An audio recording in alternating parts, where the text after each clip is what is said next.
In 1924, one of the staff of the Daily Express in London was suddenly approached by the news editor, who in an alarmed state sputtered out, "For God's sake, go down to reception and get rid of a lunatic who's down there. He says he's got a machine for seeing by wireless. Watch him, he may have a razor on him."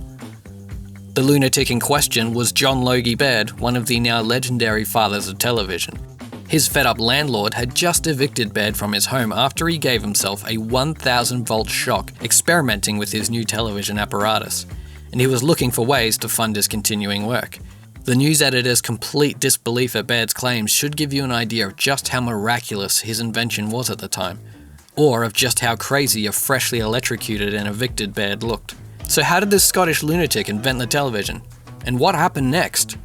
Well, let's get into it and find out.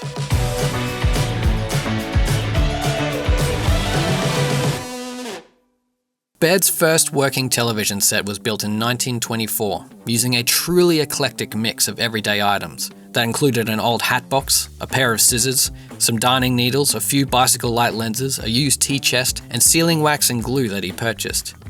He also included the key breakthroughs of those who came before, the scanning disc that Paul Nipkow had invented around 40 years earlier, and a Thalofide cell invented by Theodore Case, which functioned as an improved version of the selenium that Willoughby Smith had discovered accidentally in 1872, just over 50 years before.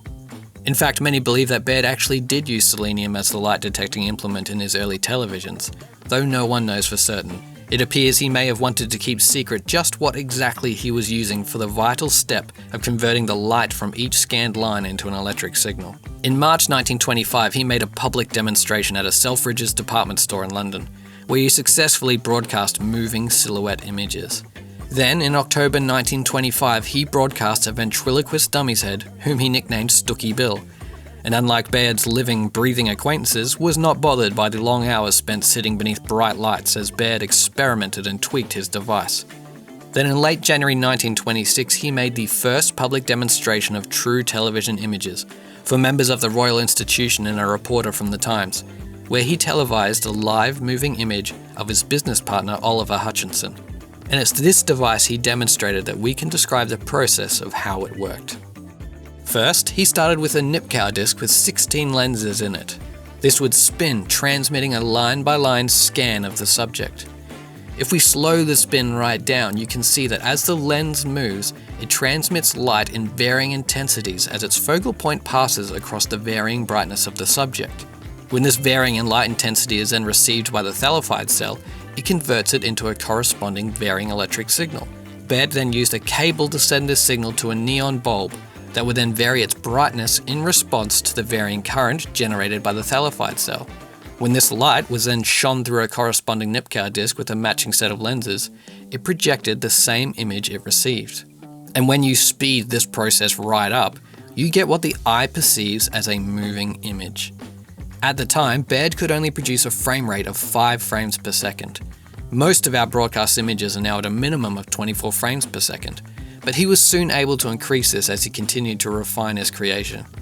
Two remarkable things stand out when we consider this process.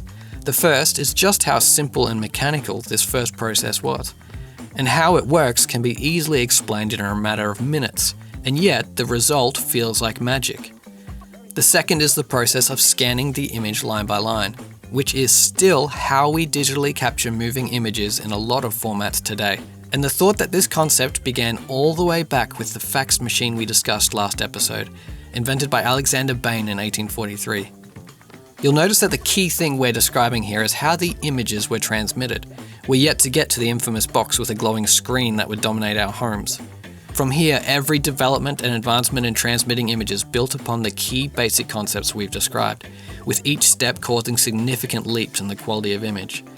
So this is where we'll leave the process of the wireless transmission of moving images and begin to investigate the screen we view those images upon, starting with next episode where we'll talk about how we got to the hypnotizing focal point of our living rooms that we all live with now. And then how this inevitably spawned the little screens in our pockets that are magnets for our eyes and attention all day long.